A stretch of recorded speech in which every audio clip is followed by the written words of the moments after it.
ಒಂದ್ ಕಾಡಲ್ಲಿ ಒಂದು ಸಿಂಹ ಇತ್ತು, ಒಂದು ಕೋತಿ ಇತ್ತು.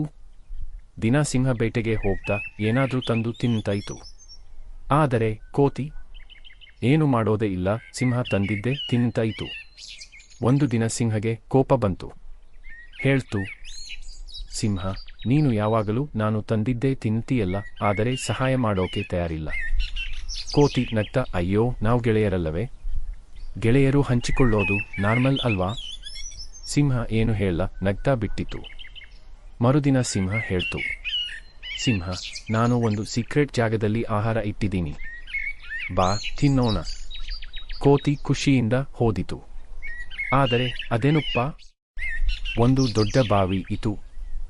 ಸಿಂಹ, ಇಲ್ಲಿ ನಿನ್ನ ನಿಷ್ಠೆ ತೋರಿಸು, ನೀನೇ ಮೊದಲು ಇಳಿದು ಆಹಾರ ತೆಗೆ. ಕೋತಿ ಇಳಿದಿತು.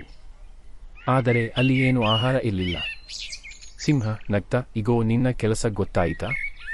ನೀನು ಇಂದಿನಿಂದ ನನ್ನ ಆಹಾರಕ್ಕೆ ನೀರು ತರುವ ಕೆಲಸ ಮಾಡಬೇಕು.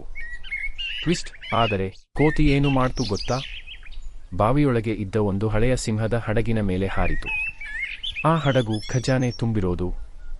ಇಗೋ ಕೋತಿ ರಾಜನಾಯ್ತು, ಸಿಂಹ ಕೆಲಸ ಹುಡುಕೋಕೆ ತಿರುಗಿತು. ನೀತಿ, ಬುದ್ಧಿ ಇದ್ರೆ ಬಲವನ್ನು ಗೆಲ್ಲಬಹುದು.